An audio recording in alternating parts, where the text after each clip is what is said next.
بسم اللہ الرحمن الرحیم۔ اب اس ہندوستانی نے ان سے پوچھا، تم کس کی عبادت کرتے ہو؟ انہوں نے جواب دیا، ہم اللہ کی عبادت کرتے ہیں جو سامنے نہیں ہے۔ اس پر اس ہندی عالم نے پوچھا، تمہیں اس کی خبر کس نے دی؟ امام رکن الدین بولے، حضرت محمد صلی اللہ علیہ وآلہ وسلم نے۔ اس پر اس ہندی نے کہا، تمہارے پیغمبر نے روح کے بارے میں کیا کہا ہے؟ امام بولے، یہ روح میرے رب کے حکم سے قائم ہے۔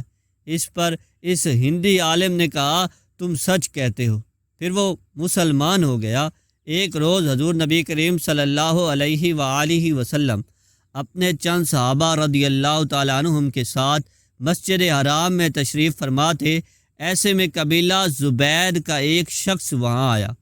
اس وقت نزدیک ہی قریش مکہ بھی مجمع لگائے وہاں بیٹھے تھے۔ قبیلہ زبید کا وہ شخص ان کے نزدیک گیا اور ارد گرد گھومنے لگا۔ پھر اس نے کہا، اے قریش، کوئی شخص کیسے تمہارے علاقے میں داخل ہو سکتا ہے اور کوئی تاجر کیسے تمہارے سرزمین پر آ سکتا ہے جب تم ہر آنے والے پر ظلم کرتے ہو؟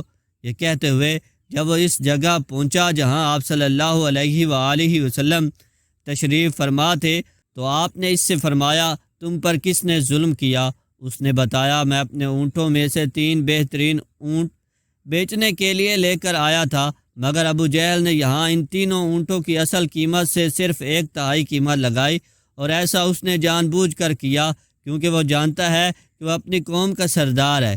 اس کی لگائی ہوئی قیمت سے زیادہ رقم کوئی نہیں لگائے گا۔ مطلب یہ کہ اب مجھے وہ اونٹ اس قدر کم قیمت پر فروخت کرنے پڑیں گے۔ یہ ظلم نہیں تو اور کیا ہے؟ میرا تجارت کا یہ سفر بیکار جائے گا۔ نبی کریم صلی اللہ علیہ وآلہ وسلم نے اس کی پوری بات سن کر فرمایا، تمہارے اونٹ کہاں ہیں؟ اس نے بتایا، یہیں خزورہ کے مقام پر ہیں۔ آپ اس وقت اٹھے، اپنے صحابہ کو ساتھ لیا، اونٹوں کے پاس پہنچے۔ آپ نے دیکھا اونٹ واقعی بہت عمدہ تھے۔ آپ نے اس سے ان کا بھاؤ کیا اور آخر خوش دلی سے سودا طے ہو گیا۔ آپ نے وہ اونٹ اس سے خرید لیے۔ پھر آپ نے ان میں سے 2 زیادہ عمدہ فروخت کر دیے اور ان کی قیمت بیوہ عورتوں میں تقسیم فرما دی۔ وہیں بازار میں ابو جہل بیٹھا تھا۔ اس نے یہ سودا ہوتے دیکھا لیکن ایک لفظ بول نہ سکا۔ آپ اس کے پاس آئے اور فرمایا، خبردار امرو، ابو جہل کا نام، اگر تم نے آئندہ حرکت کی تو بہت سختی سے پیش آؤں گا۔ یہ سنتے ہی وہ خوف زدہ انداز میں بولا، محمد، میں آئندہ ایسا نہیں کروں گا، میں آئندہ ایسا نہیں کروں گا۔ اس کے بعد حضور نبی کریم صلی اللہ علیہ وآلہ وسلم وہاں سے لوٹ آئے۔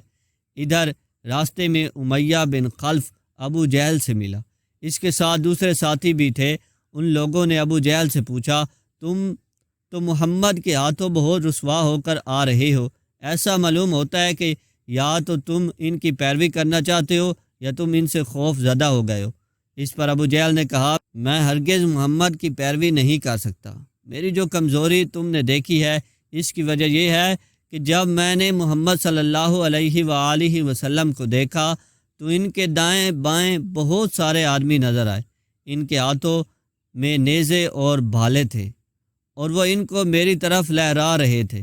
اگر میں اس وقت ان کی بات نہ مانتا تو وہ سب لوگ مجھ پر ٹوٹ پڑتے۔ ابو جہل ایک یتیم کا سرپرست بنا، پھر اس کا سارا مال غصب کر کے اسے نکال بہر کیا۔ وہ یتیم حضور نبی کریم صلی اللہ علیہ وآلہ وسلم کے پاس ابو جہل کے خلاف فریاد لے کر آیا۔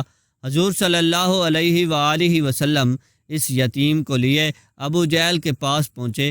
آپ نے اس سے فرمایا، اس یتیم کا مال واپس کر دو۔ ابو جہل نے فوراً مال اس لڑکے کے حوالے کر دیا۔ مشرکین کو یہ بات معلوم ہوئی تو بہت حیران ہوئے۔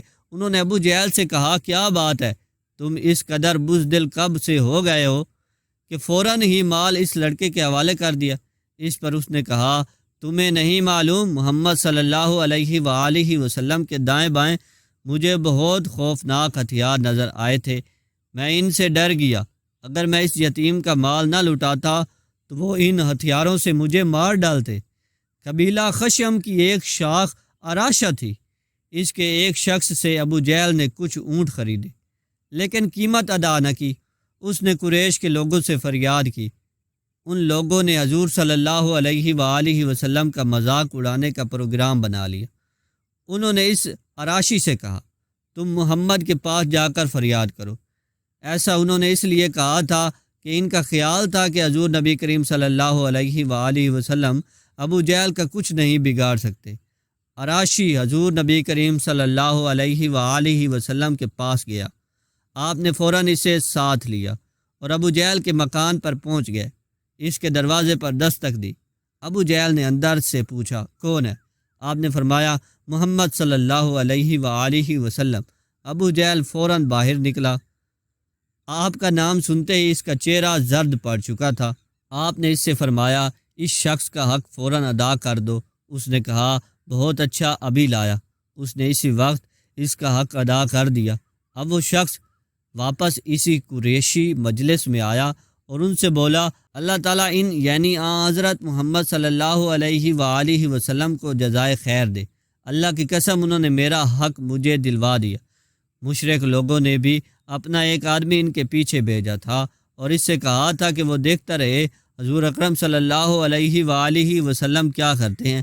چنانچہ جب وہ واپس آیا تو انہوں نے اس سے پوچھا، ہاں تم نے کیا دیکھا؟ جواب میں اس نے کہا، میں نے ایک بہت ہی عجیب اور حیرت ناک بات دیکھی ہے۔